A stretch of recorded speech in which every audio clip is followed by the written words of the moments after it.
Good evening, everybody. Stand for the Pledge of Allegiance. Pledge of Allegiance To the flag of the United States of America and to the republic for which it stands, one nation, under God, indivisible, with liberty and justice for all. Would everybody remain standing, please? Like a moment of silence to two individuals that worked for the city and that passed away in this past week. One was police officer William Dorgan, a police officer for 25 years, also an Army vet, and actually a Navy individual. Also, Commissioner Albert Posey of the West Shore Fire Department was a commissioner for 10 years in the West Shore Fire Department. So I would like to appreciate a moment of silence.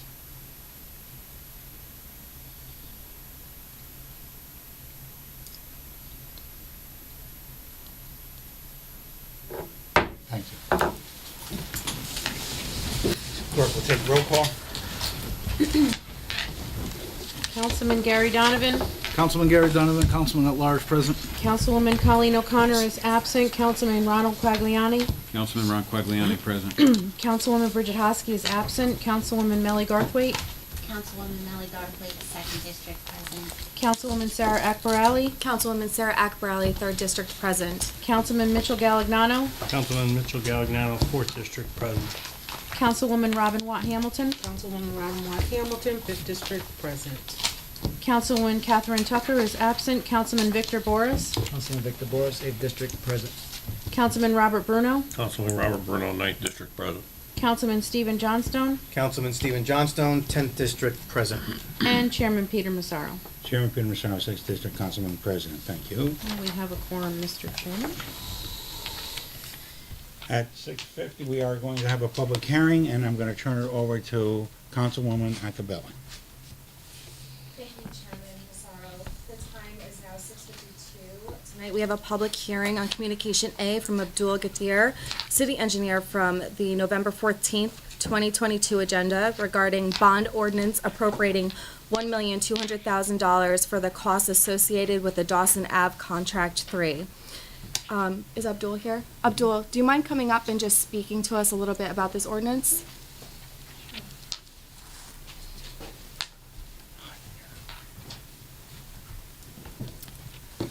Good evening. My name is Abdul Qadir. I'm city engineer. This bond is for Dawson Avenue, contract 3. It's meant for repairing of sanitary sewer lines, manholes, and some breaks and lines. This is a 5-part project. This is third phase. One we have completed. The second one is ongoing, and this is the third one. We are applying to the state for clean water fund for this project. It will be 20% grant and 80% loan at 2% for 20-year payback.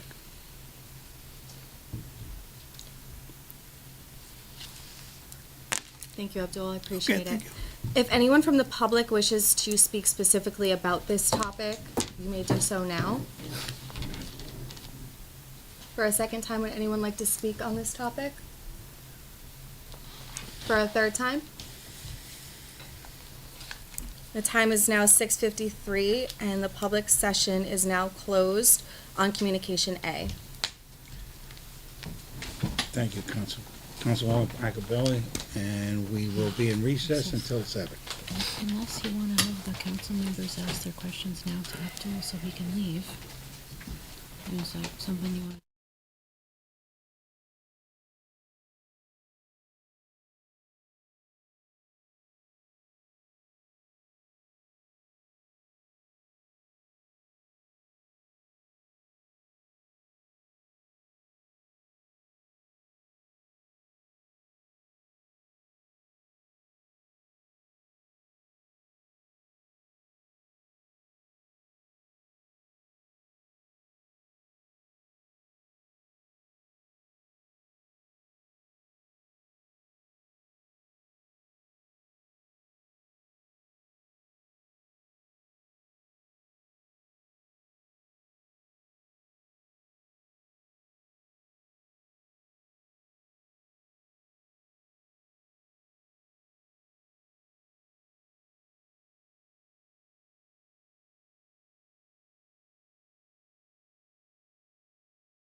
Good evening, everybody. Welcome to the City Council meeting for November 28, 2022.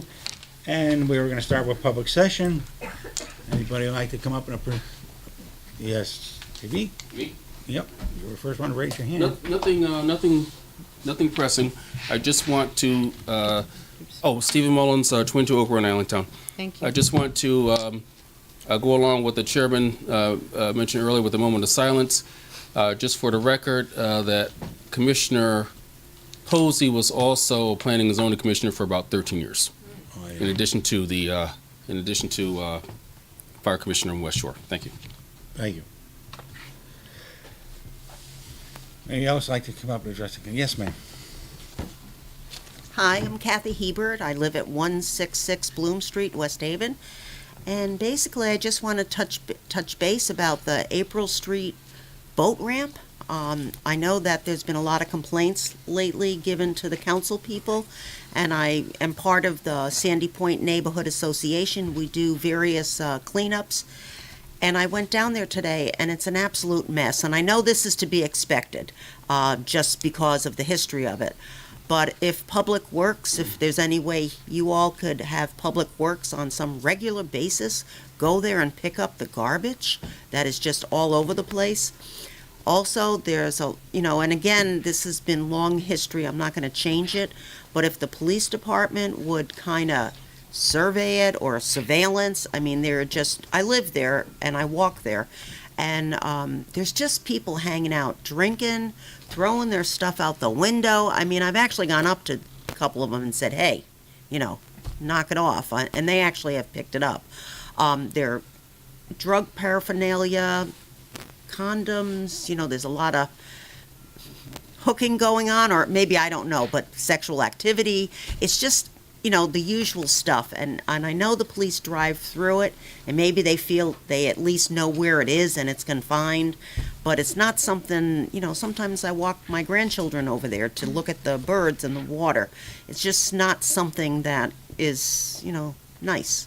If we could kind of do it. And we are having a cleanup on December 12th. It's our last Sandy Point cleanup, 10 to 12. You're all invited. Thank you. Thank you.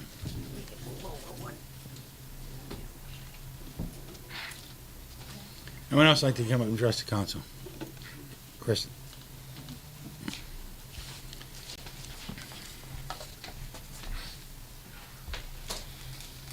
Good evening, Chris Vargo Jr., 31 Hilltop Lane.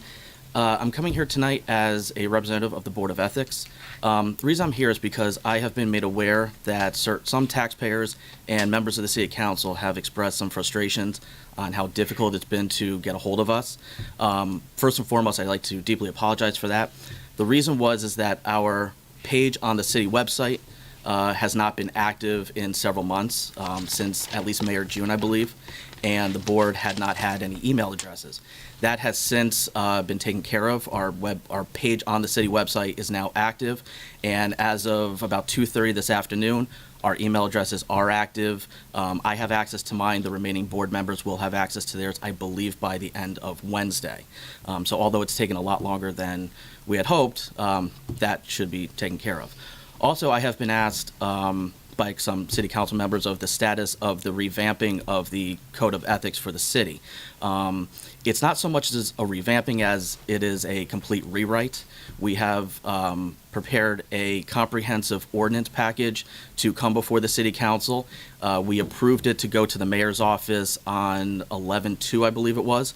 I have followed up with the mayor's office. She has reached out to Marb, who then put me in touch with the commissioner of the State Ethics Board, who is going to be providing us with some feedback on what some of the best practices are based on his experience working with other municipalities. Once we get that information, although we are not required to act on any of it, I think it behooves us to at least heed what he says, and we will review what his recommendations are and then put a final one together to send over to Corporation Council and to the mayor's office. I know that it's not customary to engage in a back and forth, Mr. Chairman, but if anybody has any questions, I'm happy to answer them the best I can. Do you have any questions? I'm happy those email addresses are up and working. Thank you. Thank you for the update.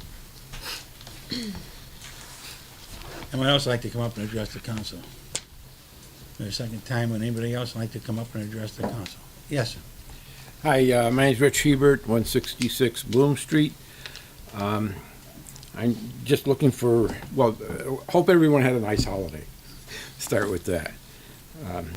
I'd like to know, what is the status of the Haven properties? They were supposed to be, putting some sort of blight ordinance on it. Has anything ever happened with any of that?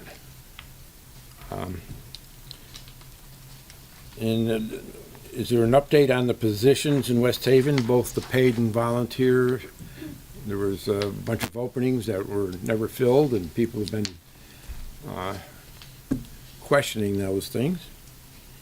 And the same old complaint about potholes. The potholes are all over the city. I live right near Morris Park, and there's some holes there that have been there for years. They have not been corrected. They've been opened up, they've been patched, but they have never been satisfactorily administered to.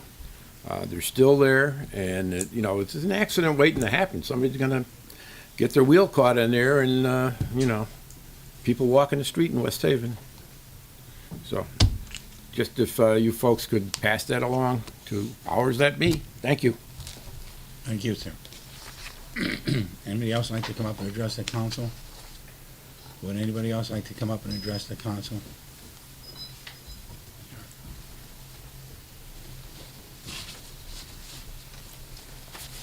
Hello, Lisa Jarvie, 329 Platt Avenue. I have emailed a few of you and nobody's returning my emails. What's more important than answering the concerns of the people of West Haven? Anybody? As far as the Haven is concerned, the Simon Property Group that allowed the FBI to detonate explosives without permits, well, that's domestic terrorism because they caused fear, and we have the 911 phone calls to prove it. Come on in, sir. The more the merrier. Hey, address the council. There's no need to do that. Well, everybody was looking, so I had to look. I was just letting them know there was room for all. All are welcome. All are welcome. All are welcome. Now, the first time I spoke at the city council, I did address the potholes. I'm surprised that's still an issue.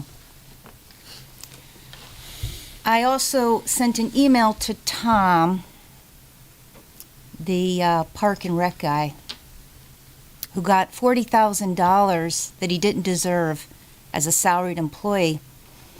And I asked him, how is it that you worked $40,000 worth of overtime during the lockdowns? I mean, everybody was locked down, including the parks and the schools and the libraries. But somehow he managed to work $40,000 worth of overtime. Almost like he got paid for, I don't know, locking everybody down. Yep, that's how I see it.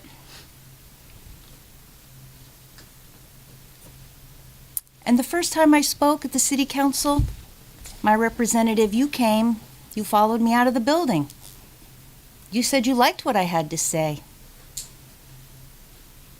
But I never hear you saying anything that really represents what I believe.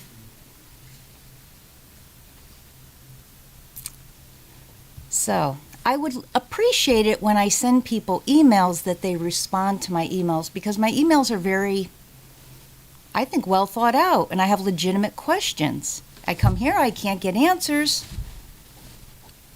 So I think I deserve to have somebody respond to my emails. I guess that's all for tonight. Thank you. Thank you.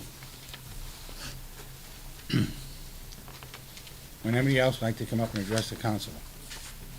Would anybody else like to come up and address the council? Yes, ma'am.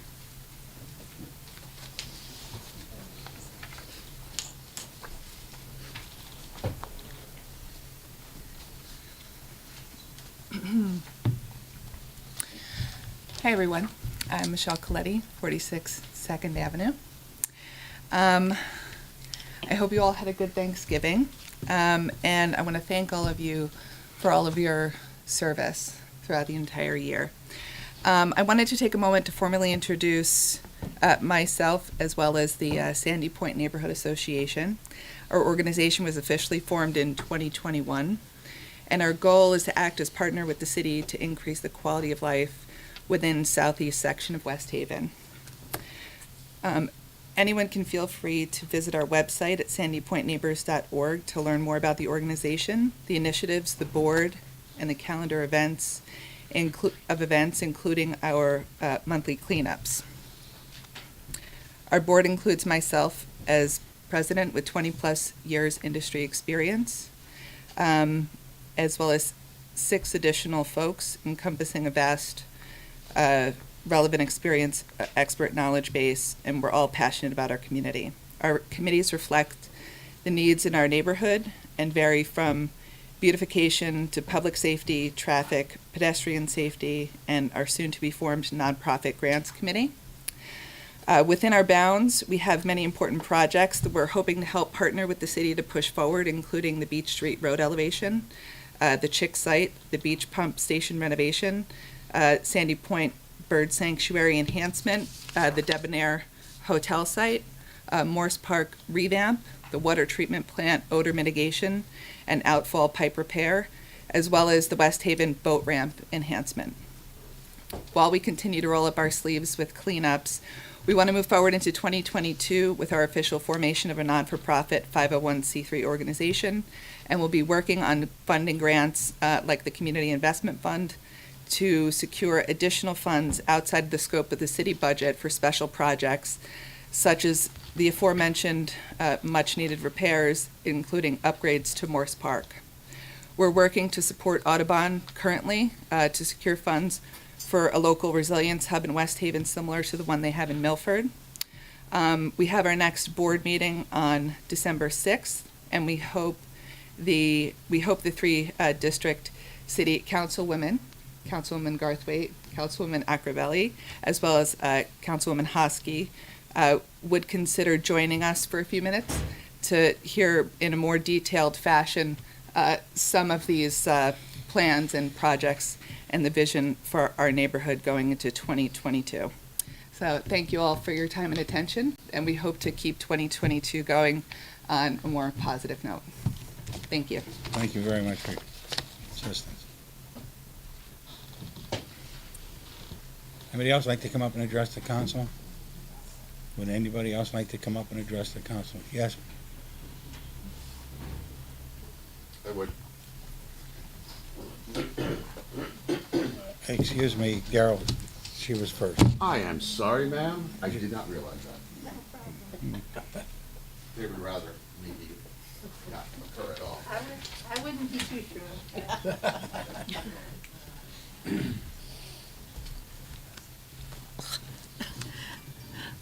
Hi, everybody. I want to begin, Robin Parsons, 129 Bellevue Avenue. Want to begin by reading you one of the anonymous comments we received in response to the Boardwalk Ecological Restoration Survey. Quote, I lived in West Haven a long time. In the 90s, the federal government sent Josephine Carabello to do a search on combining the fire districts. The answer was yes. After numerous studies and taxpayer money spent, UNH did studies. No one in West Haven listens. The politicians do what they want to enhance their personal gain. The town has had financial discrepancies and gain by certain families in power. So the public speaks out, but are not heard. I moved out because of taxes and frustration of public voices being overturned by politicians.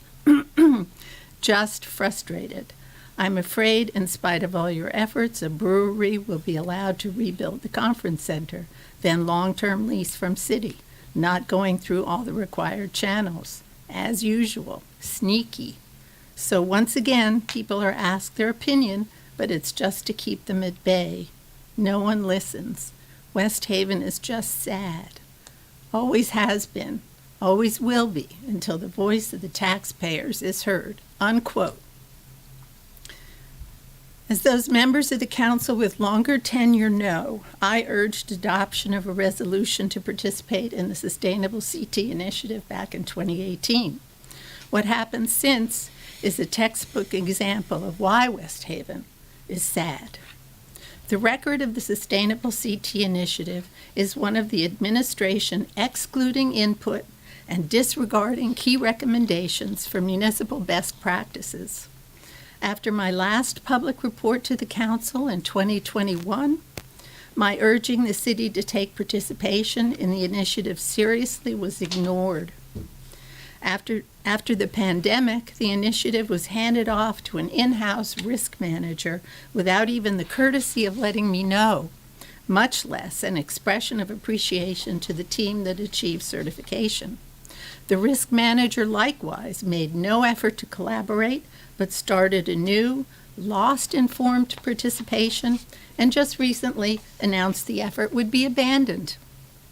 In spite of expecting respect from the public, the municipal government here consistently operates without respect for the public. Commissioners are ignored unless they rubber stamp what the current administration wants. Competent, informed people are sidelined in favor of others who won't rock the boat.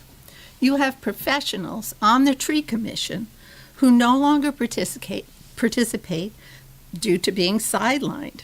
You had an active energy commission that put together the city's comprehensive energy plan 12 years ago and whose efforts were for naught. We have been, for all practical purposes, without a full-time planning director for at least 4 years. Consider that operating without a planning professional to vet development for compatibility with our POCD amounts to abandoning even the appearance of respect for residents' interests. When public land is involved, serious injury is added to insult. As you know, the Open Space Commission was absorbed into the Inland Wetlands Commission a few years ago, but you will not find a single reference to open space concerns in the minutes of the Inland Wetlands Commission until it was necessary to rubber stamp the brewery project. Who speaks for the residents' open space concerns?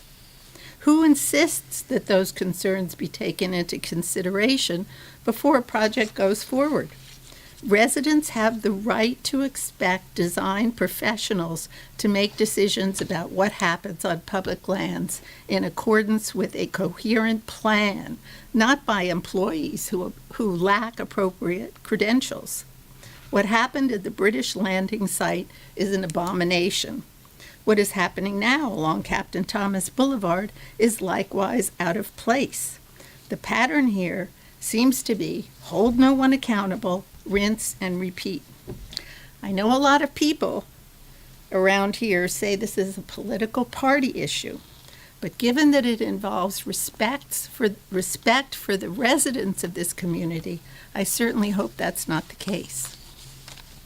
Thank you. Thank you, Mrs. Parsons. Anyone else like to come up and address the council? Would anybody else like to come up and address the council? Well, I think you already know I want to. Good evening. Hope everyone had a nice holiday. Mine was fine, thank you. Darrell Cummings, 918 10th Street, Northeast. I will be in DC, sorry. I will be abiding by the 5-minute rule, which, as many of you know, is probably pretty difficult for me. But only because you, as a whole, voted for it. Although you voted for it incorrectly. You didn't follow the rules. I'm certain that some of you looked at the rules following that meeting and realized it was done incorrectly. But the worst part of that meeting was as you were looking at each other, staring at each other for 30, 45 seconds, no one got on their phone and tried to even look at the rules to see how it works. So you just went along with it saying, it'll start in 2 meetings hence. But that's the problem with the city. You don't follow the rules. I mean, this goes back since I first got here, when some children from out of town were in the pre-K program for West Haven. And that was just because somebody in the Board of Education's grandchildren wanted to be in there and they lived out of town. So we just didn't follow the rules. I mean, it happened not too long ago in regards to bidding for a fire truck in one of the fire districts. It's happened in the last couple of years. You have CARES Act. You have individuals, some who are present in this building tonight, that have received tens of thousands of dollars. The rule says, even if they're qualified, they can't receive more than $10,000. So in every check that went out in the beginning for some of the directors was more than $10,000. No one followed the rules. I spoke with the finance chair, who unfortunately is not here this evening. And she said she was going to look into it immediately following the audit from Cone Resnick. That was April of last year, was it not? April of this year. Either way, it was a very, very long time ago. Same thing happened with more than $40,000 worth of a grant for a basketball camp. Grant was not given other people weren't given an opportunity to accept that grant. That was awarded because of cronyism. Again, not following the rules. There's also the issue of tens of thousands of dollars given to an individual's company for delivering food for an organization that the city is not associated with. The city paid someone to provide services for a private organization. If any of you read the CARES Act, you would know that's not allowable. And that's where the problem lies. The city never follows the rules. Guesses. And that's how it started back a couple of months ago when there was a very, very long meeting. So instead of deciding to pause the meeting and carry it on at a later point in time, the chair decided to take it out on the residents and putting a 3-minute speaking rule. Why? Because he could. It's his prerogative. It says so in the rules. I hope you all read the rules that time. The chair has no power. This is not an autocratic democracy. You vote on everything. So when the chair says it's his prerogative, it's in the rules, that was wrong. But the 10, 11, or 12 other individuals that were here did not say a word, didn't question it. So we come to this next time. You agree on 5 minutes speaking. Kind of short for me, maybe too long for others. But you came to a conclusion and you voted on it. And when the question was asked about the copy of the rules, which were to be amended with the 5 minutes, again, there was a doubling down saying, doesn't have to go in the rules because the chair has the option to do whatever he wants. Does that mean next time females cannot speak at this podium because the chair just decided he doesn't want to do that? You can see how far you can take this. So, in that sense, since I know that everyone has a copy of the rules and I believe that they have hopefully viewed them, I am offering a gift to the chair and the council. This is something in regards to Robert's rules that I've used very often, and it's been very helpful. And there is no parliamentarian here. I know in the rules it says there's supposed to be a copy of Robert's rules here. Does anyone currently have a copy other than potentially the clerk? It's lovely how we follow the rules. So there's a little bit of inscription here for you, and it's to my bestie, Chairman Massaro. I hope this assists you as much as it has helped me. Happy holidays from your biggest fan. So, can you pass that along? Begrudgingly, it's fine. So, I do hope that in the future, one, I don't have to come back and speak about following the rules, and two, that when there is ever a question, somebody has the nerve to say, wait a second, is that accurate? So I know the next meeting's not for 2 weeks, and fortunately for you guys, I won't be around. But I guess it's like a little bit of a homework project. So, Mr. Chairman, in the next 2 weeks, why don't you review the rules, review Robert's rules, and then come back and report to the council if you can actually do whatever you want to. Thank you.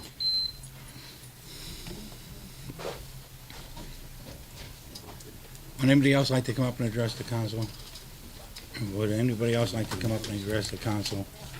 Third and final time. Anybody else like to come? Yes, Margaret.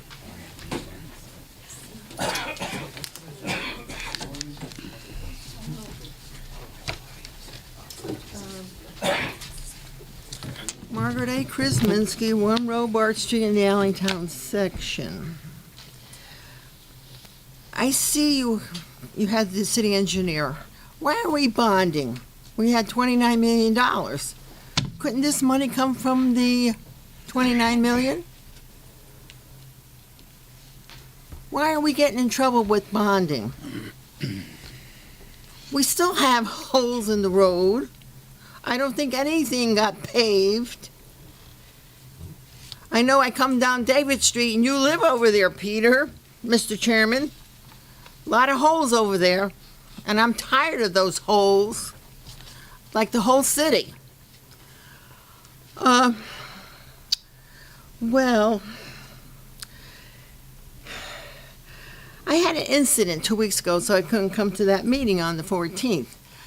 AMR, there was a big article in the Register recently about AMR. A lot of problems with the workers, sexual harassment.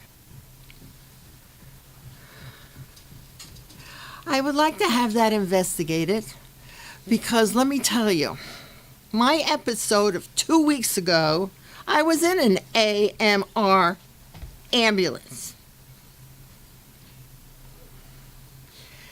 That affects everybody here in West Haven because if they have to go like I did in an AMR vehicle, I can see why it's happening. And money is spent because they get paid for their services. A woman came forward to expose what's going on with them. They do a lot of service, and I would like to have that investigated because that's not right. And the vehicle I was in horrible shape. We have an Allentown fire truck that also came up on my street, which is a dead end, and I live in a dead end. I said, where's the Allentown ambulance? Oh, they're on another run. I said, really? Then why is that fire truck coming here? I had like 4 of them in my house, firemen, plus AMR. A dead end where I live. That big fire truck had to back down, and I have parking on both sides of the street. You know how dangerous that is? And we're getting a new fire truck. I think what's going to happen now, firemen are going to have to measure the streets, the width of the streets, to determine their fire trucks. It's dangerous. Because our streets in Allentown are closed streets. Width-wise, they're narrow. Some of the streets, especially in the winter, you have to park on one side. And some of the streets, you park on both sides. You know what? It's getting, and we have UNH in my area. And the new truck is going to have a problem parking because we don't have a firehouse that's going to accommodate it. It's a little bit of that truck is going to be sticking out of the firehouse because we're supposed to be building a new firehouse. You know what? West Haven's going down the tubes. Mismanagement, big time. I read the papers. I know what's going on at that courthouse up in Hartford. Mismanagement, big time. It's horrible. I hate to say it, she's not here again. Oh, I see the chair is missing. What happened to the chair? Where is it? Out of the way. You know, it's gotten terrible. I really wanted her to become mayor when her first session came about. I really, really did. Now, I lost it. It's West Haven, it's gotten so bad. So bad. Thank you for letting me speak. Thank you, Margaret. Anyone else like to come up and address the council? Would anybody else like to come up and address the council? Third and final time, when anybody else? Public session is closed. At 7:30. 7:30. Oh my God, let's see.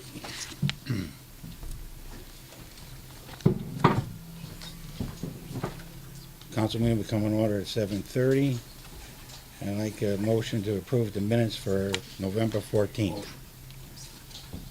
Is there a second?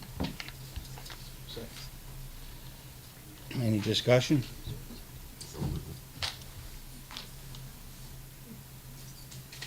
All in favor? Aye. Any abstentions?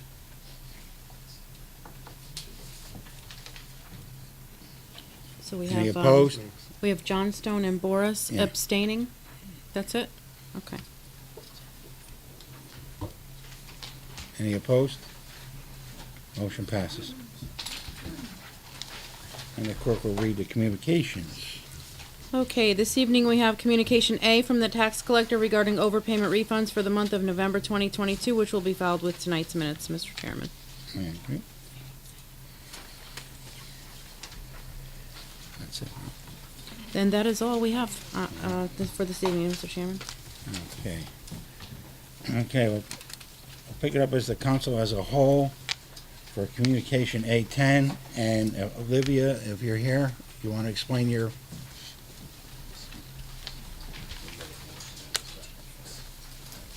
For, oh, yes. It would be nice if we could go into a motion in a second, and then she can go discussion. Who? Okay. Okay. All set? All right. Good evening, Chairman. Good evening, council members. I'm here threefold tonight. So I'm here as your assistant grants writer for the city of West Haven. I'm also a resident. If you guys didn't know, I live across from the VA. And I'm here as someone who has spent a year working as a homelessness outreach coordinator. Could you just tell your name for the record? Please? Sorry. That's My okay. name's Olivia Basanti. Thank you, hon. And I worked for a year as a homeless outreach coordinator with Columbus House in the Middletown area. So when I first started here about a month ago, I was given an assignment based on my expertise and what I had done that last year as a homeless outreach coordinator. And I came up with a program called the West Haven Housing Crisis Response Program for 2022.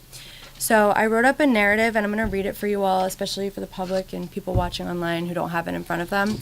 It's a bit long, but I promise I'll go quick.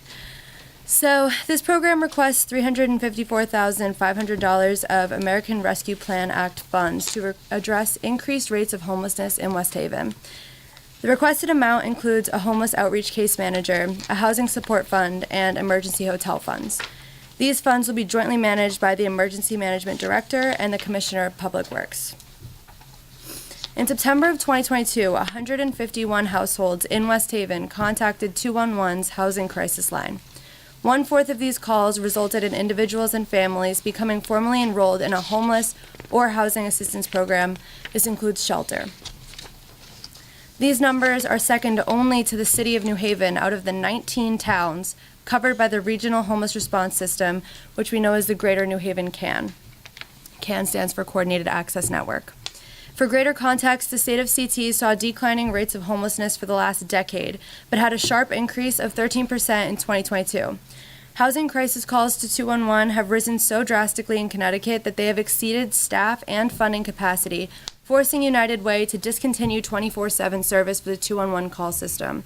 Most of this uptake has been attributed to a backlog of evictions and other socioeconomic factors negatively influenced by the COVID-19 pandemic. This is a setback that is best fought with swift, effective action on a local level. The request of $354,500 will be used to fund a 2-year contract with Columbus House, a nonprofit which serves the Greater New Haven region.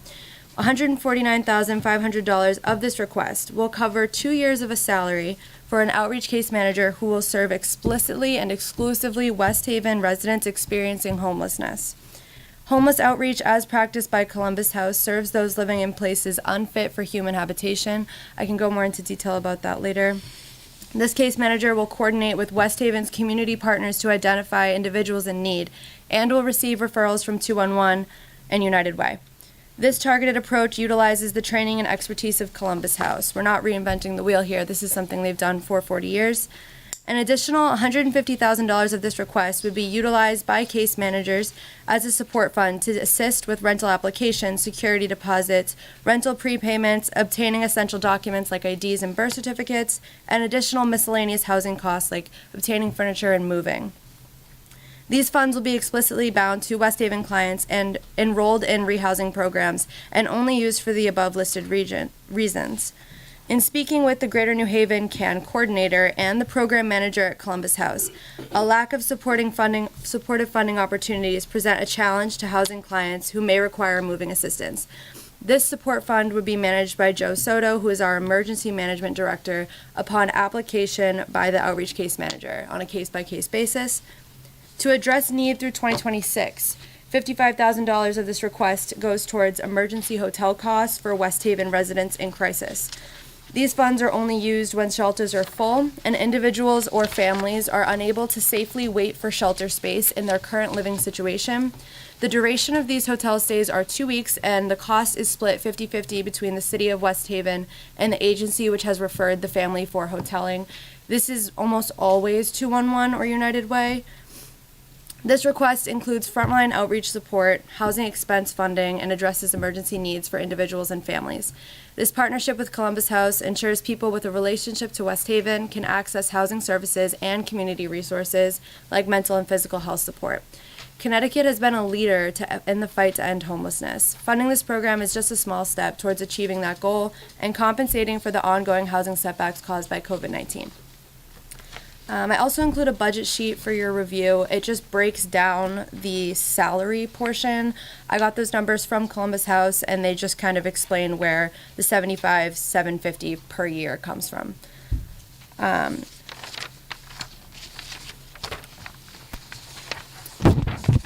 And I just wanted to explain the regional system for anybody who doesn't know.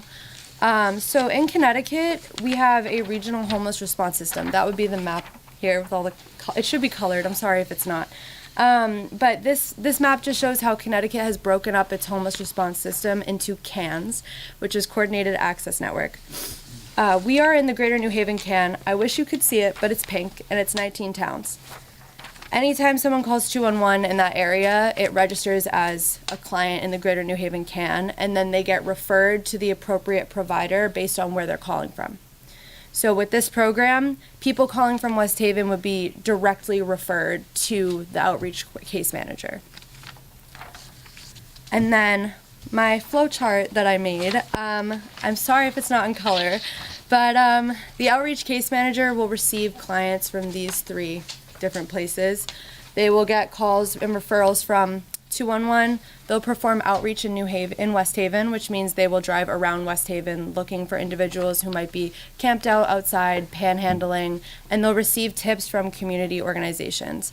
In the letter of support that I've attached, there's one from Vertical Church and there's one from the Community Development Administration. They are great resources for outreach case managers, and they're the kinds of organizations that'll make those referrals to the case manager so that they can have clients that they will enroll. I'll open it up for questions. I have the letters of support here. I don't want to read them because they're super long and I don't want to take up everybody's night, but they are from Columbus House's CEO, who has done a similar program with the city of Hamden. They already have the outreach program set up, and then the contract just kind of gets hammered out in legal, and that is how they funded it through the city of Hamden. Community Development Administration, Mark Bisakia informed me that we do contribute $9,000 annually to Columbus House for eviction prevention. So we are addressing the need, but we are doing a lot of prevention when there's a lot of people who are already outside and are already evicted.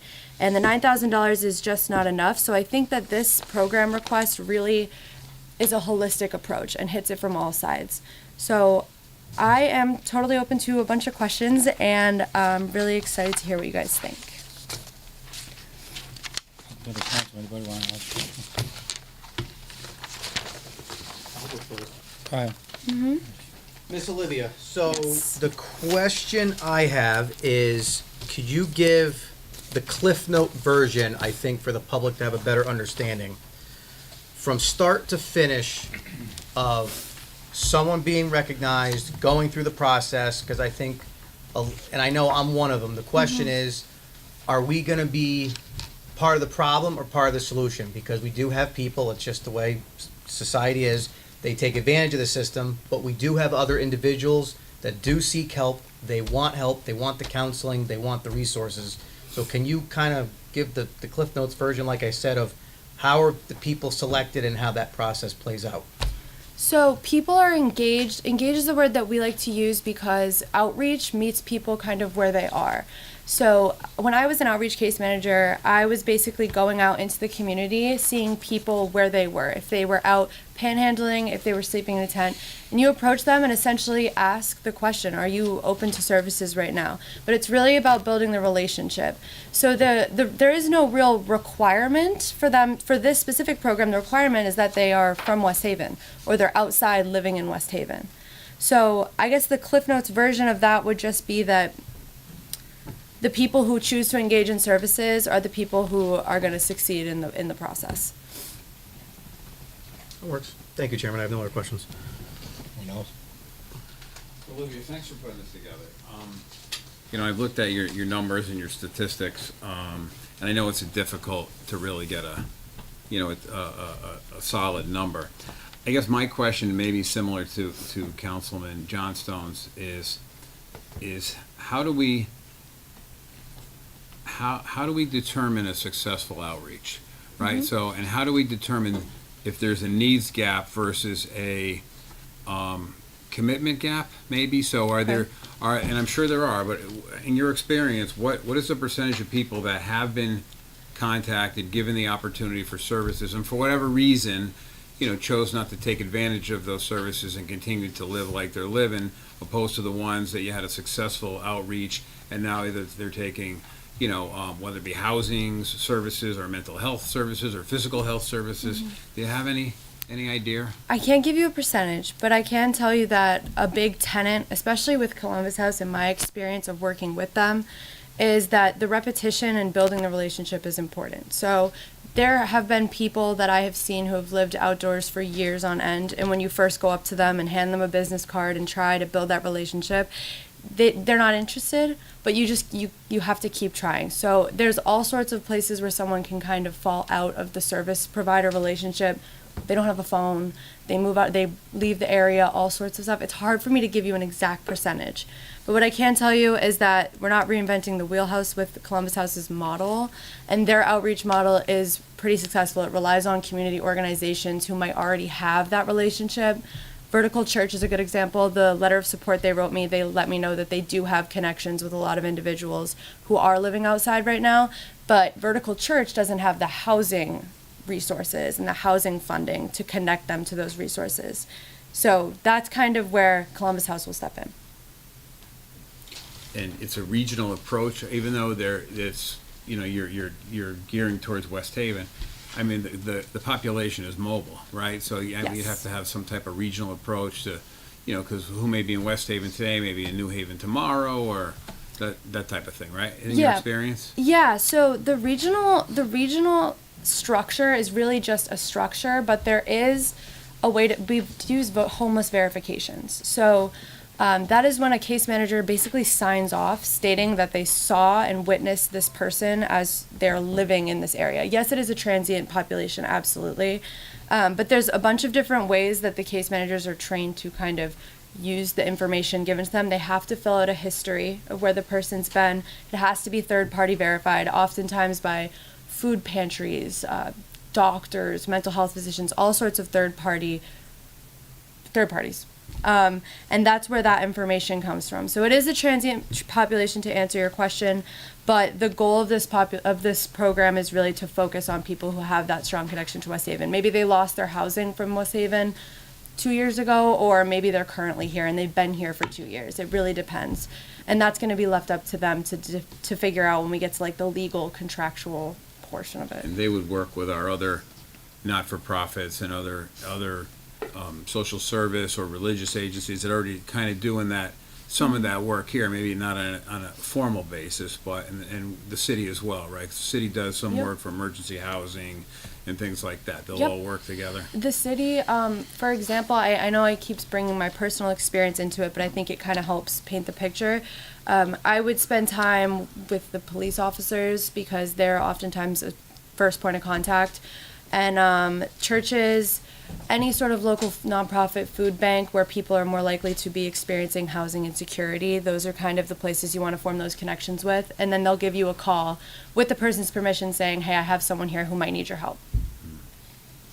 Okay, that's helpful. Thank you. Thank you, Mr. Chairman. Anyone else? Thank you for what you're doing. I just have a quick question. I've lived in a shelter before, so I know how hard it is. The main thing I think that people are scared of is the safety, right? Like when you go into a shelter and you're sleeping in these beds and you got all, I don't know how they do it now, but when I was younger, got all these beds together and all that. The reason why a lot of people hate to go to shelters is because the safety. What is Columbus House doing to make people feel comfortable knowing that you're there to help, but also that they're gonna be safe? Like, So I want to clarify one thing. There is no requirement that people go into shelter. I did forget to mention that, but you had reminded me. So the point is, again, to meet people where they're at. If they're not ready to go into shelter, they can still receive services. You can meet them in the library and outside. That's what I kind of did. But to answer your question, with COVID specifically, Columbus House is operating at a decreased capacity, and they have a lot of space in their big shelter. And for this year, I don't believe they have the hotel funds that they did last year, which was allowing them a lot of personal safety. People felt really safe, but unfortunately that money didn't come down from the state. So the hotel funds are not as available as they were last year, and a lot of it is warming centers, which are using social distancing. Some of them, because a lot of them are volunteer run, they'll have like a volunteer police officer, retired police officer, just kind of doing security. But for Columbus House specifically, they do have security and they use social distancing to keep everybody safe. Appreciate it. Thank you. Anyone else? Councilman Hamilton? I want to thank you for putting the spotlight on West Haven homeless. I don't think that we've done enough, and this is a step. If it looks like this or if it looks something like this, thank you for putting the groundwork in. I appreciate it. My question would be, this is fine for 2 years. What do we do? Is there any thought of how we make it sustainable for ever? Because we're always going to have some form of homeless people. Yeah, so most homeless response programs are funded through contracts that come from the state or federal government. Most commonly, it's Housing and Urban Development, or DMIS, Department of Mental Health and Addiction Services. The other way is grants. So that would be kind of my department, but Columbus House does have their own grants department that works on stuff like this. So for example, with Hamden, when I was speaking to the chief program officer, she let me know that they had the program with Hamden. It was over after a year. That was what they contracted. And now they're looking for more grant funding to bring it back because that person was only funded part-time. So that would be the situation here where we'd be looking for grant opportunities. I'm sure Columbus House would be looking as well because that's what they stated they were interested in doing as well. So it does stink that you kind of have to take a gamble and apply for those grants, but we have the staff here between myself and Doug and my coworker Gisela, and then Columbus House does as well. So we could definitely do a joint effort on that, and that's what we would look to do after 2 years. Thank you. All set, Councilwoman? Yes, thank you. Councilwoman? I'm curious, a lot of the homeless that I've come into contact with in District 2 they don't want to go into the shelters. Mhm. I mean, they really don't want to go. Just as Councilman Boris said, they are fearful. They don't want to be, exposed. Does this program, in any way, shape, or form, can it help expedite those people to get to some sort of subsidized housing? Yes, absolutely. I don't know if I would use the word expedite, but I would say that I had clients when I was working, and again, this was in Middletown, but it's the same model that would be used here. I had clients who did not want to go into shelter, and that is okay in the outreach model. The whole purpose is that we're going to meet you where you are. If you're not ready, you're not ready. And that is why we have outreach, because so many of those people were being missed in opportunities for subsidized housing, for rapid rehousing, which is when they subsidize your rent for about 6 months and then they kind of wean you off of it with the hopes that you'll self-sustain after that. So that is why we have programs like this, and it does require you to really partner with those community organizations and have like a place to stay. For example, the Vertical Church told me that they would have a spot open for this person. If this program were to be appropriated and approved, this person who would eventually get hired would be able to sit at Vertical Church and meet with clients there. And that's the kind of community organization that we need to help those people who don't want to go, and that's perfectly okay. Thank you. Someone else? Well, thank you, Olivia, for your input. Appreciate it. Thank you.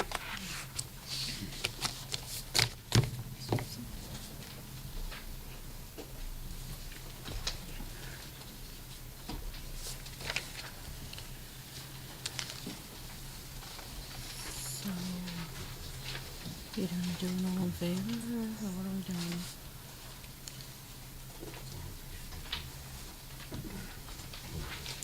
Any other discussion amongst the council on this?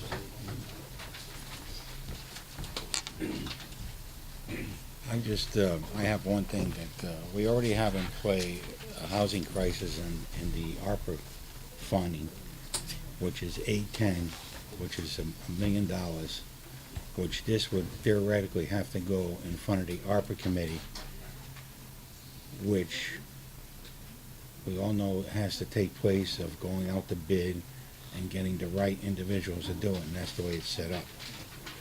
So, right now, this here is to be transferred over to the ARPA committee and then let them handle it. That's the way I see it, and that's the way we've been doing it. If we change it, then we're gonna be against the rules that we started out with in the very beginning with the ARPA plan, which we already have in A10 as the housing crisis, which we have still the money there.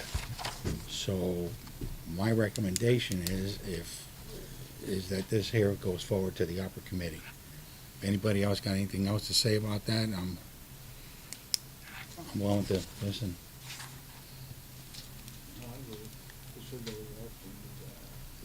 Vote on it now. Yeah, because we'll be changing plans. It is part of their investment decision. So, Lee, you have something to say about this? Well, someone knocked on my door and said you're looking for me, but I can always. Not yet. Mr. Chairman, that was the way we were working it, correct? Pardon me? That was the way we were working it, correct? Yes, yes. Councilman? So, again, as proposed, I like the proposal. The proposal is different from the recommended proposal that the city put forward. So I think it's our role to determine what the look of the proposal should be, and then forward it to the ARPA committee based on our guidelines. So if we submit this to them now, and and the other, well, I guess that answers the question, right? So if we just submit this, we've never submitted the last proposal about buying homes or doing whatever, so this would be the official proposal that the council says look into further, correct? Yes. Well, as you mentioned, I like the bones of the proposal. It's just that I know that, it speaks to a particular agency which does great work in this area, but it's gonna have to be publicly advertised. Right. Somebody wants to make a motion? So we have to, the motion that we have on the floor is to accept the proposal because we have a whole resolution made up for the ARPA, this whole ARPA plan that she just presented. So we would have to take back the motion and the second and make a different motion to send it to the ARPA committee based on the We could amend it, presentation. or we could amend it, right? Mm-hmm. So what's the motion on the floor? Well, the motion on the floor is, We just opened it for discussion, didn't we? Yeah. right, it's regarding a funding request regarding the housing crisis So, program. I make a motion to close discussion. Second. To close the discussion?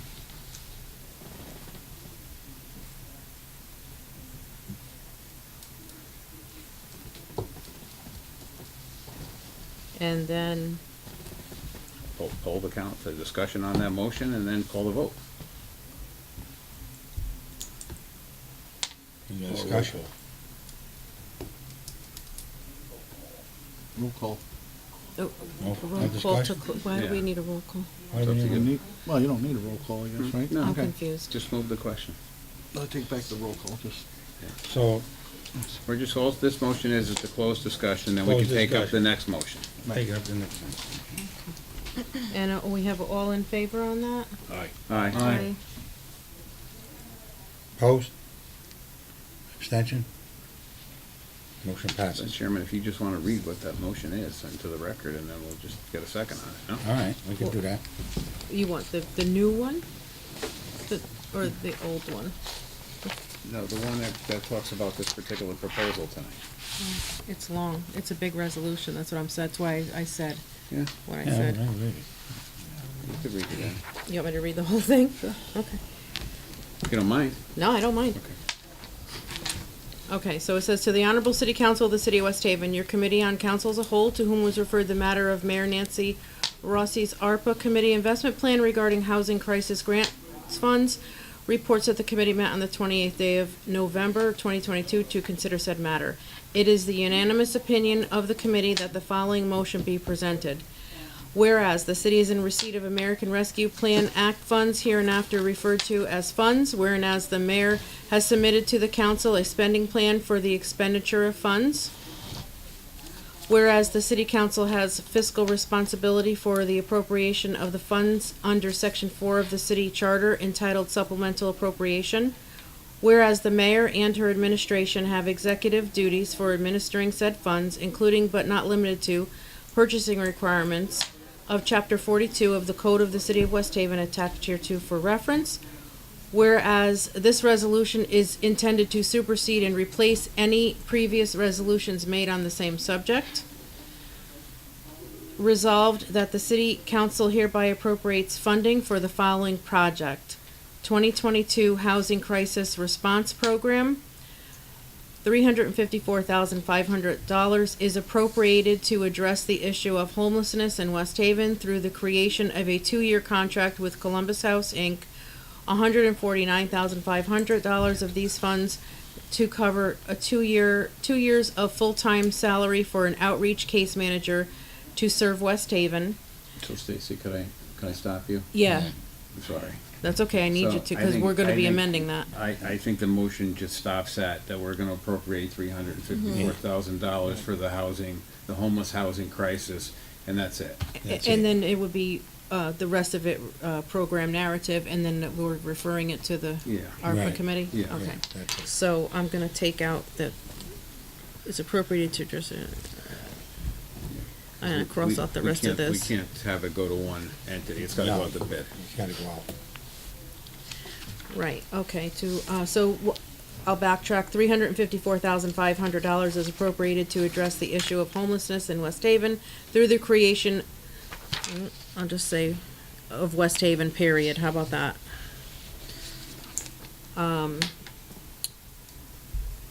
Approved funding, $354,500. Further resolved that Nancy R. Rossi, as the mayor of the city of West Haven, shall institute a program jointly operated by the emergency management director and the commissioner of public works. Was that gonna be I don't amended? think we use any of that. Nothing of that? I think you stop where you Stop right there and put it. And then it's being referred to the ARPA committee. ARPA committee. Okay. And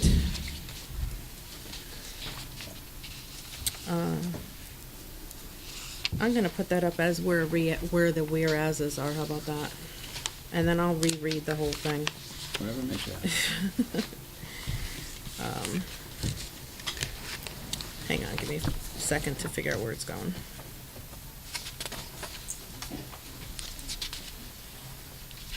I think where it says this resolution is intended to supersede and replace any previous resolutions made on the same subject. Right before that, we're gonna put a whereas, that the city council hereby refers said, project Proposal, yeah. proposal Right, to the ARPA committee. to the ARPA committee. Okay. All right, so basically it's gonna be short and sweet then. Reports of the committee met on the 28th day of November, 2022 to consider said matter. It is the unanimous opinion of the committee that the following motion be presented. Whereas the city is in receipt of American Rescue Plan Acts Fund and hereinafter referred to as funds. Whereas the mayor has submitted to the council a spending plan for the expenditure of funds. Whereas the city council has fiscal responsibility for the appropriation of the funds under section 4 of the city charter entitled supplemental appropriation. Whereas the mayor and her administration have executive duties for administering said funds, including but not limited to purchasing requirements of chapter 42 of the code of the city of West Haven. I'm not gonna attach it here too, how about that?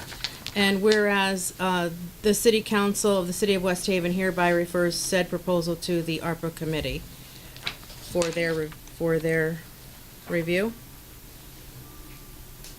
No. No? Just to the ARPA Send it committee? to the committee. Okay, period. Resolved that the city council hereby appropriates funding for the following project. 2022 Housing Crisis Response Program, $354,500 is appropriated to address the issue of homelessness in West Haven. Period. I'll make that motion. Before we do that, I have a question now.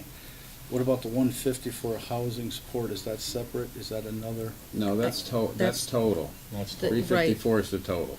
Oh, And then- 354 is the total for Right. all that? Okay. Right, and then when it goes to ARPA, I guess they'll break it down Well, and they bring have it to, to us, they have to right? put it out to bid, so we'll see what that number looks like. So there's a motion on the floor, I'll second. So we had, Olivia. Craig made that motion? Craig Leoni? And Bruno. Second? Any discussion? Roll call vote. All in favor? Roll call vote. You want a roll Roll call? call? Okay. do that.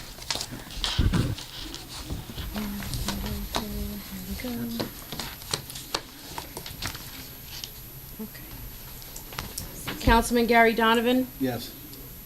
did you want to say something? Oh, Oh, well. I don't know. Roll call vote. Okay. Councilwoman Connors, Councilman Ron Quagliani? Yes. It's all right. The title was a little off, but okay. What, I don't know what did I say woman? I'm so sorry. That's okay. I don't even know.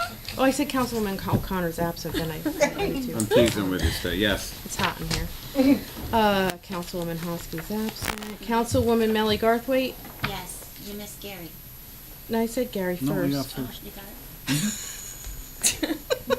it? Can't hear anything. Oh my goodness. Councilwoman Sarah Akbarali? Yes. Did I miss you, Melly? I said you, Melly, right? Yeah. Oh my gosh. I'm losing it. Councilman Mitchell Galagnano? Yes. Okay.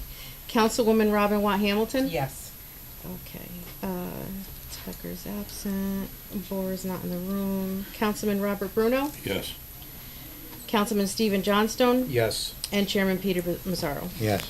Okay, and the motion does carry, Mr. Chairman. Motion passes by the majority. Yeah, that closes council as a whole at 8:02. 8:02. Who's next? We have finance up next. Finance Department's up next. Councilwoman Acabella is yours. The time is now 8:04, and the Committee on Finance is now open. Members present are Councilwoman Hamilton, Councilman Quagliani, and myself, Councilwoman Akbarali, acting as chair. We have before us tonight Communication A from Abdul. Oh, I'm sorry. We're doing the updates first. I think we. Do you want to do? I didn't know. I think we should do A first, since we had the. Do you think we should do? You're the chair first. Oh. Pick. I'll Did he do. leave? I'll do Communication A first. Oh, he left? Yeah. Okay. Did he leave? Okay. Okay. We have before us tonight Communication A from Abdul Gatir, City Engineer, from the November 14th, 2022 agenda regarding bond ordinance appropriating $1,200,000 for the costs associated with the Dawson Ave Contract 3. I would like to bring this out favorably. Do I have a motion? Do I have a second? Second. Does anyone from the Finance Committee have any questions on this? Does anybody on the City Council have any questions? I don't have a question. I think everyone knows I'm not in favor of bonding, and I'm not sure why we can't actually, since we're saving money on the housing crisis, because we had $1 million, right? We're saving $600,000. Maybe we could use some of the money on this. I know we have got to do this. If the state is requiring us to do this. I'm just thinking that instead of bonding, maybe we should be using some of the ARPA funds for this infrastructure repair. Just a thought, throwing it out there. Councilman Quagliani? Yeah, I mean, I get what Councilman Garthwaite is saying. It's, we're not putting it out for bond, it's a loan from DEEP, so DEEP does, at the end of the day, I get it, we're still paying, the grant's 20%, the loan's 80%, we're still paying a 2% interest rate, which is very low, but it's 2% more than if we paid for it out of additional funds, so. Just wanted to state that we're not actually bonding for it, but agreed with your thought. Yeah. Thank you. Councilman. Does anyone else have any questions? All those in favor? Aye. Any opposed? You just need to vote. So just, You're in favor, right, Sarah? I am, I'm Acapelli? sorry, Yeah. yes, I'm in favor. Right, because there's only 3 of you on the Yes, committee, so aye. we need Yes. 3. Yep. Any opposed? Any abstentions? Motion carries. Finance updates. Scott Jackson, can you give us a year-to-date budget review, please? Thank you, members of the City Council. Scott Jackson, Finance Director, 355 Main Street, West Haven. The budget reports that have been distributed are in large measure what finance directors love to deliver, which is a remarkable budget at this point of the year. Comparing this year to last year, we are ahead on revenues at this same point in the year, and we are slightly above by about 1% on expenditures. Not something that my team and I are concerned with right now, but as the year progresses, we may want to look after the first of the calendar year at whether or not any expenditure controls need to be established. The most material items in the budget are state aid and intergovernmental revenue and tax revenue. State aid, as was the case last month, the state changed the timeline for delivery of the grants, and one of the big ones, Pilot, has not been delivered yet. Last year it had been delivered at this time, but there is a new calendar for those items, so that is a difference, but we have every confidence that those funds will be delivered. Some items of note, interest income continues to move aggressively, as you know, with rate increases. We are sitting on a larger corpus of funds, so we have more to invest, and the rates going up have allowed us to hit about 400% of our budgeted target on interest income, 1/3 the way through the year. Some of the revenues, as I mentioned last month, in planning and development, are tracking a little bit low, but I did speak to the building official, Frank Gladwin, today, and he's got 4 major projects, multi-million-dollar projects, one of them with Yale, anticipated to come in for permitting after the first of the year. So he believes that we'll be able to make that bogey on the building permits when those big projects come in, because they're going to need to start doing their site prep, et cetera, as soon as the weather turns. So they want to get their permitting in place. On the expenditure side, again, OT continues to be an issue. I did run an analysis on OT and wages. At this point in the year, we should be at 33% if we're tracking appropriately for those types of expenses. If I capture all of the overtime and all of the regular wages, we are at 31.4%. So we're still ahead between those two categories. That's for all of the departments? That's correct. Okay. That's enterprise-wide. One place where we seem to be running a little bit low, and I'm going to need to evaluate it a little bit more, is in tipping fees. Tipping fees are they are a sizable component of the budget, and there is great volatility in the market. So just based upon those two factors, it's something that we need to keep track of on a regular basis. So that is an overview of where we stand on the budget. Happy to take any questions. Does anybody on the Finance Committee have any questions? Councilman Cogliani? Hi, Scott. So it's the end of November. So any audit update? Yes. Perfect. I'll have to go back a little bit to before the holiday. We had in this room a MARB subcommittee meeting. At that meeting, OPM expressed that they had extended the Cohn-Resnick contract to November 30th. At the same time, our auditor, PKF O'Connor, wanted to see that report to square any potential differences between them. OPM indicated at that meeting that it was not necessary for the Cohn-Resnick report to come out. There is a little bit of confusion. What came out months ago was essentially an interim report, but they're going to provide a final report, which was initially supposed to be done by September 30th, but then OPM extended the contract to November 30th. So we're still waiting on Cohn-Resnick. I did express OPM sentiments to our auditor, who disagreed and believed that it was important to see that Cohn-Resnick report. So he reached out directly to OPM. He was supposed to do that today. In the interim, he did provide us preliminary drafts to review over the holiday weekend, which is a bit of an exercise. Primarily financials. The most significant item is that, and he believes that any changes to these numbers would be immaterial, but we are looking at an increase to fund balance of approximately $2.3 million, bringing total fund balance from $3.575 million to $5.925 million. That is close of FY21. So it's a year stale, but fund balance is growing. So we'll continue to work diligently on closing out the 21 audit, but we're going to have to see where OPM and our auditors land to be able to give a more precise timeline.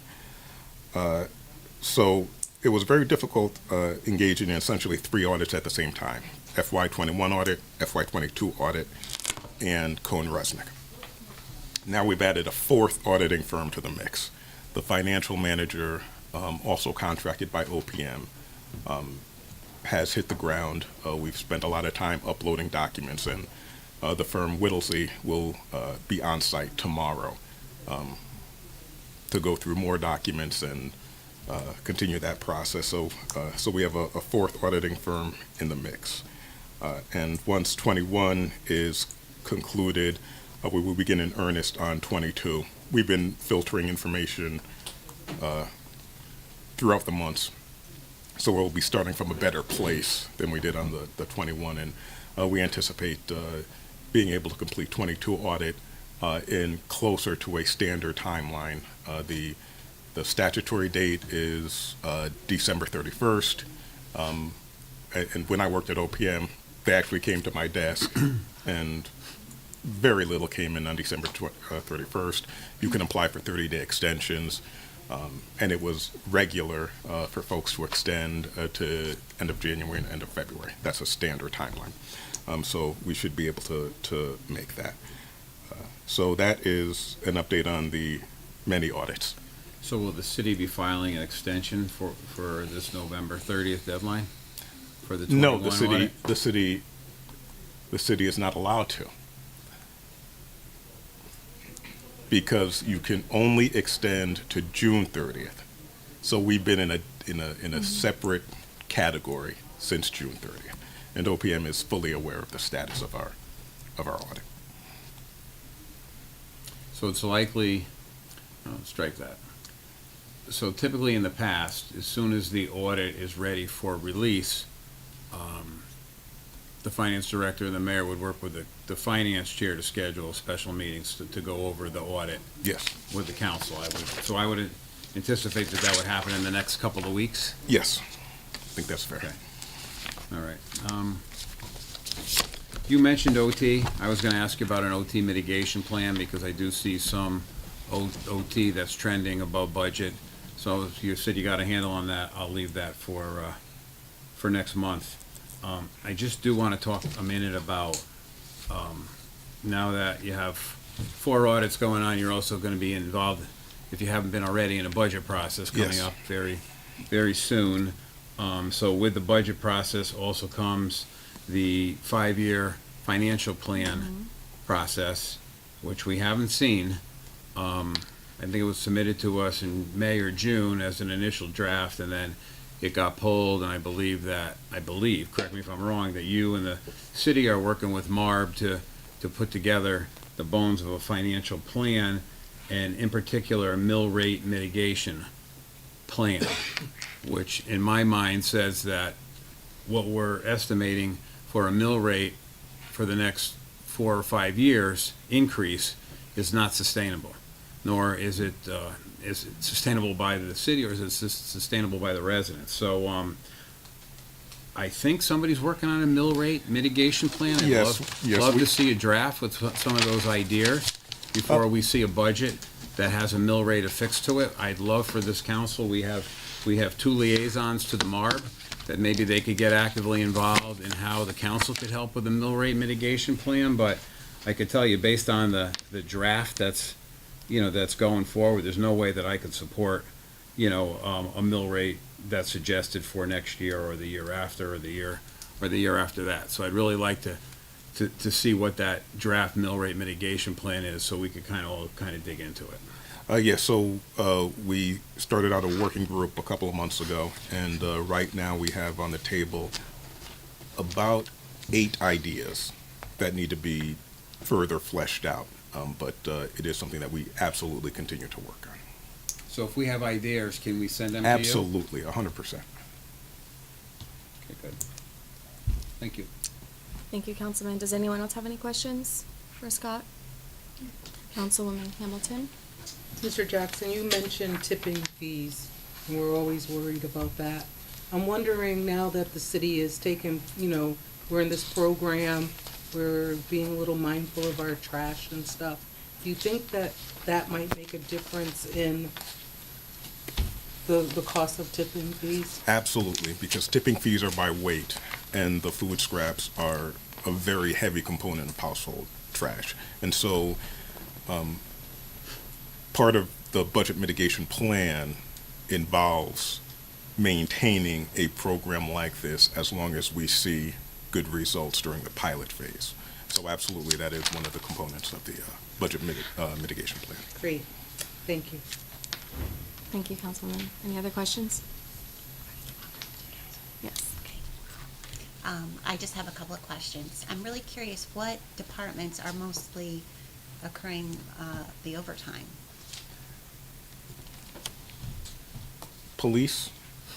Public Works.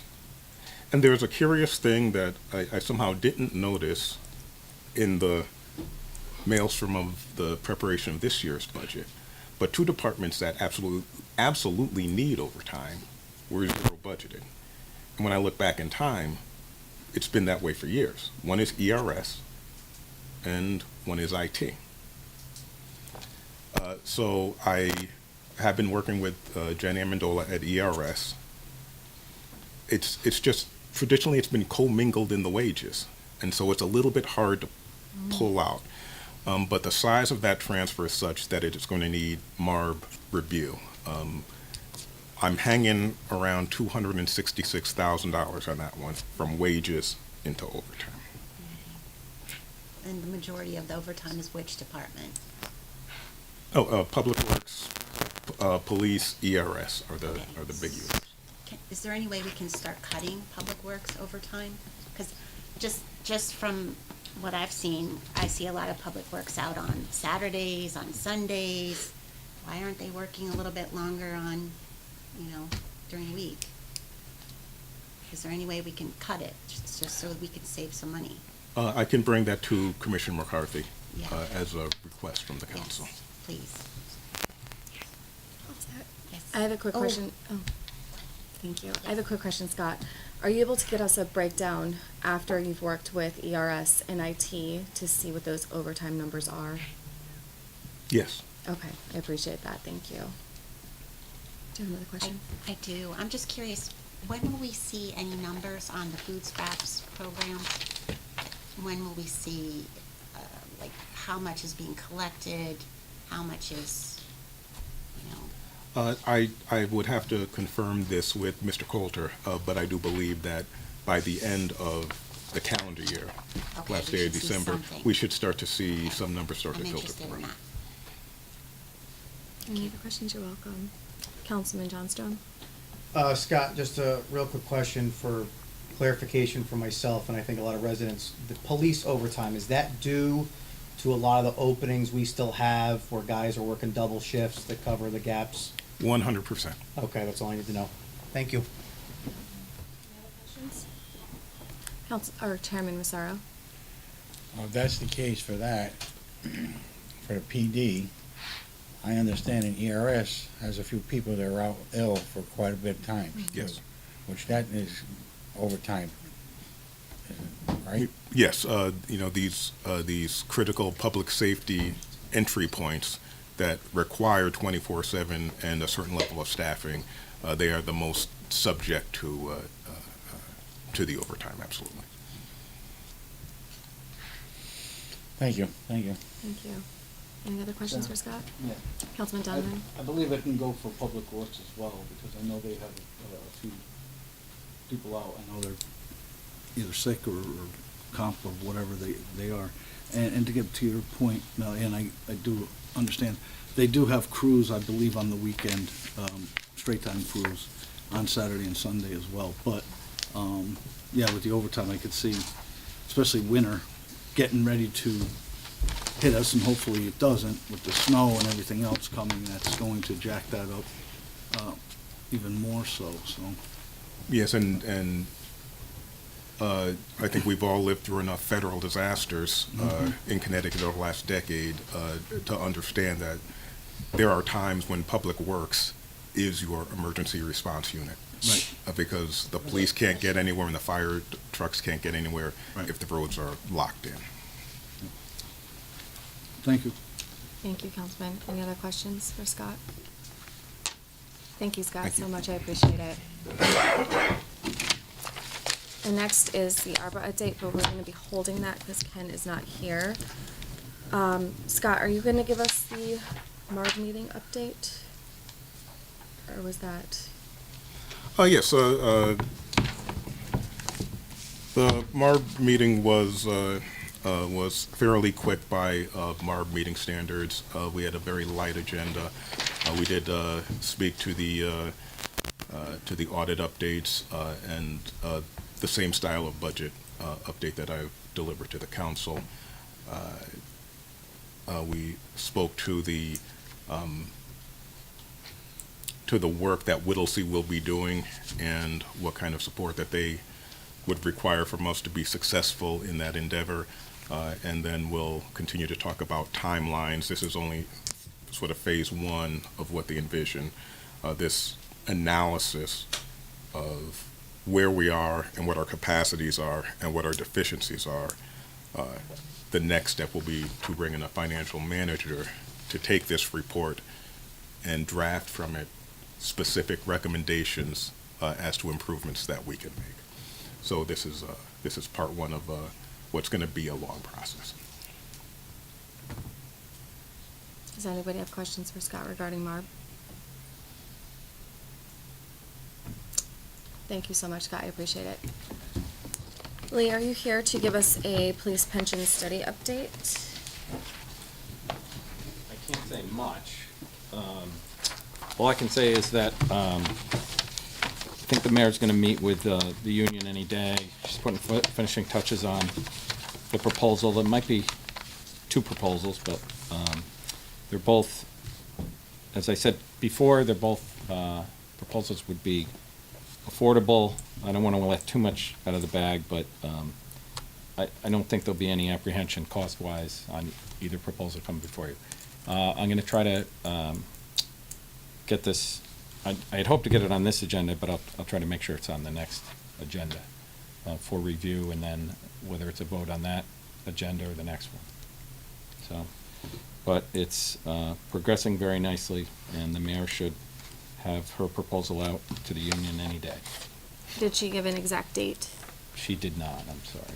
Okay, but it will be this week? I'm hoping it's this week. I'm very confident. Okay. High percentage.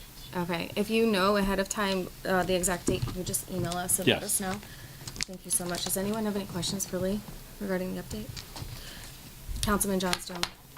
Lee, random question. Couple council meetings ago, Councilman Quagliani made the motion, and I remember seconding it. Do we have any update on the blight fines of the havens? Because we, if I remember correctly, we asked for updates on the accumulation of the fines, and unless I'm blind, I haven't seen any. So do we have any update on that? I know there are. I don't know the dollar amount, but I will make sure you get that. I'll try to, if I can get the number sooner, I'll try to email it before the next meeting. And the same would go for the demolition. Do we have any update on that either? Because now we're going back Other than a that, while. it hasn't started, no. They're at an impasse on the hazmat, which is required for any demolition. Our building department has not yet been satisfied that they have the proper hazmat, and Frank Lavin is working with them to try to get the right hazmat so that they get started. They've paid for 9 permits. It's kind of inexplicable. I don't know what would be the holdup. But I'll get you the blight fine numbers. Much appreciated. Yeah, if you can just email us those numbers, and also for the hazmat, did they actually start into looking at asbestos in the buildings before demolition, or is it that they're just naming a company that's going to come in and do this? Because it's a lot of hearsay at this point. Yeah, so when you file a demolition permit, you have to have a hazmat plan. I don't know if a building exists that wouldn't have some hazardous material that needs to be removed, but the buildings are older, so the buildings get evaluated for hazmat, and then the contractor submits a proposed hazmat plan. But if our team rejects it, they don't think it's sufficient, then they make them go back and present a new plan. And they're fighting it out as to that new plan at present. So it's just a plan in the works right now.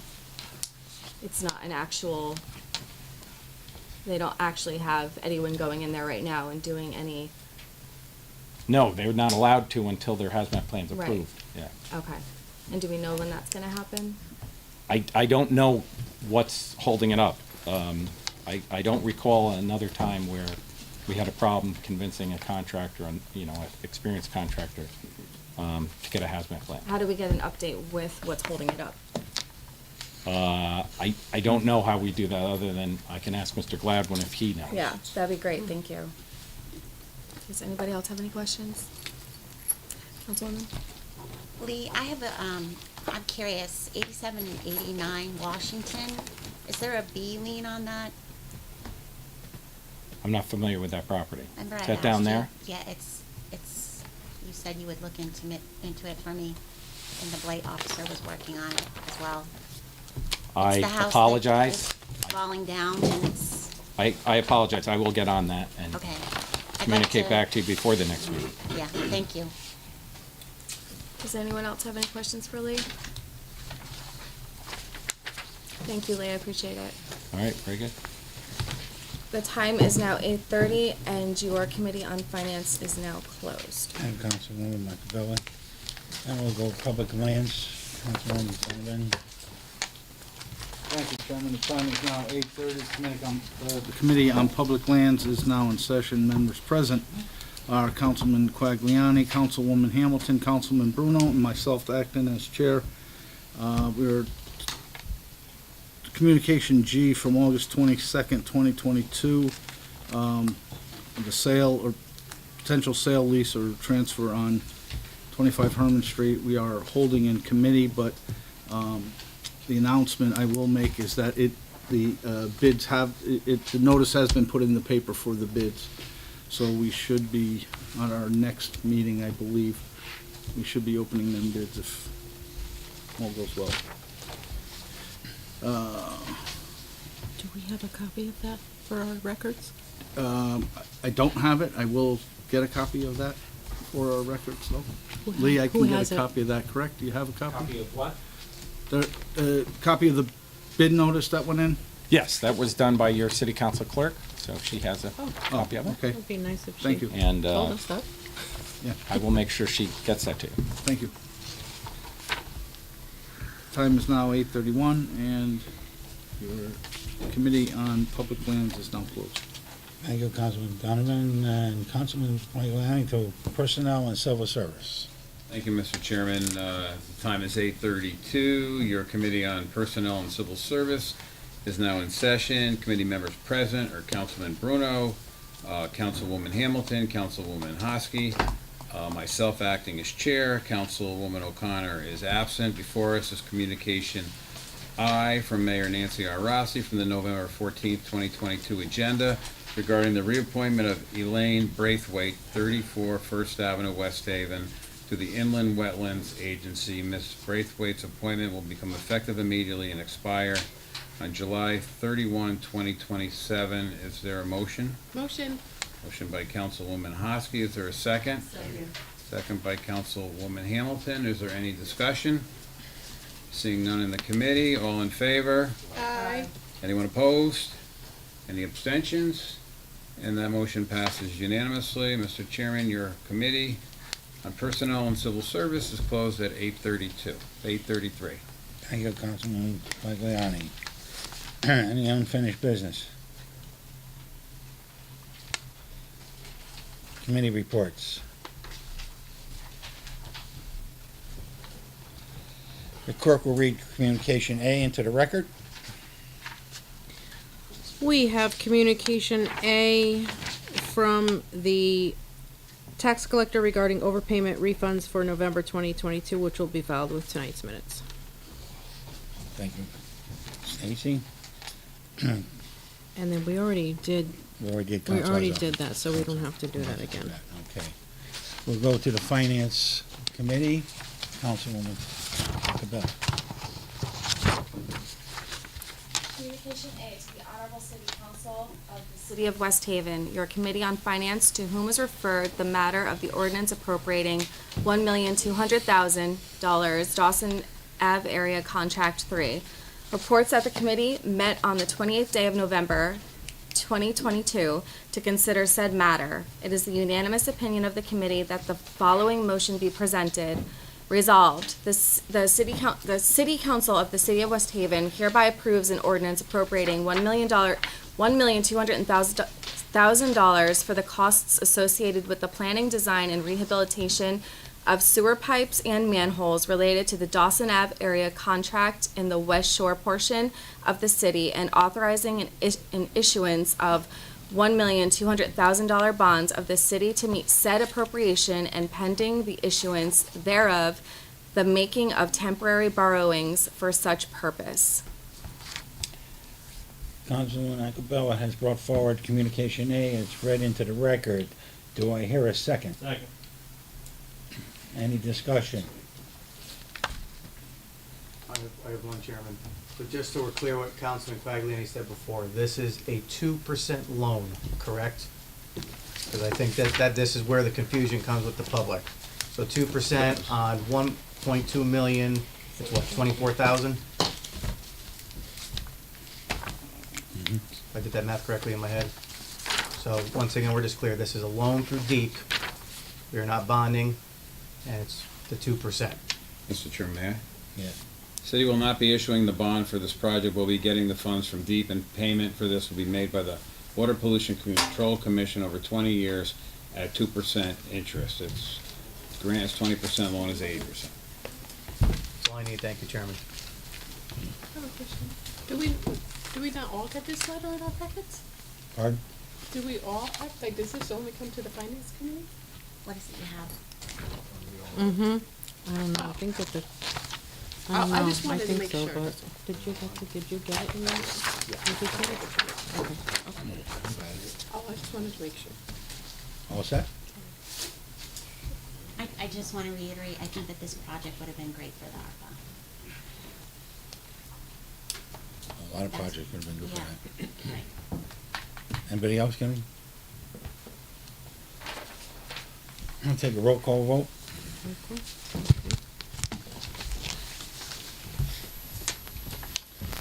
Councilman Gary Donovan, Yes. Councilman Ronald Quagliani, Yes. Councilwoman Bridget Hosky, who is now here, Yes. Councilwoman Melly Garthwaite, No. Councilwoman Sarah Akbarali, Yes. Councilman Mitchell Galagnano, Yes. Councilwoman Robin Watt Hamilton, Yes. Councilman Victor Boris, I abstain. Councilman Robert Bruno, Yes. Councilman Stephen Johnstone, Yes. and Chairman Peter Massaro. Yes. And the motion does carry. Motion passes by majority. Sorry. That's because you're in your meeting outside for an hour. And, Now we go to public lands. Robert. Well, then you should straighten it out, Mr. Chairman. Are we allowed to have a meeting outside, or are we all in here in session? Well, I understand that, but some people don't understand the rules. Well, then why don't you're the rule maker, why don't you say what the rules are? Can I ask a question, Chairman? Yes. Can we just close out the finance committee first real quick, Well, it's please? regarding this. Oh, okay, that's fine. Are you sure? Yeah, I just thought we were going on to something different. I just want to make sure I understand. This is being paid for by the water pollution and the monies that they receive. This isn't being paid for by, the loan isn't being paid for by the city side of it. It is being paid for, I just want to be clear. Yes, the road approved. Well, I'm clear. I Yeah. just, for the record, good, this is yeah. being paid for by the water pollution and the monies that they have. Yes. Because it's my understanding that they have lots of money. Mhm. They have am I wrong? Right? Oh. You're right. And then they're They interested have- in 2%. Okay. And how much money do they have in their, what is it called? Endowment? Yeah, not endowment, in their There's money rainy there. day fund. Right. It's like 5-6 million, maybe more. I think it's at this point hovering around $4 million, yes. But So they're, this is being paid for, correct, through the Water Pollution Control Plan. It's not new money. it's not, okay, thank you. Thank you, Chairman. I appreciate you allowing me the opportunity to speak. You're welcome. Can I know about the meeting? So now we need to, can we ask Sarah? We're all set, if Sarah, with the Sarah's all set? finance? Yes, all set. Okay. Now the public lands. We are holding communication G. Okay. Can I just point of order, can you find out, definitely get us that copy? I know she has it, but there's no got- date, it's gonna be at a council meeting? The date I just of don't know when why it's I in the don't know paper? about it. Yeah, I just found out that it's gonna be in the Voice. But the date That'll of be the opening, so we can make sure that it gets properly It's noticed? supposed to be December 12th is what I requested, but Okay. until we see Well, it. just I'll- if you have I any will see. information, just please make Yeah, sure I just got it. that I get it too. Yep.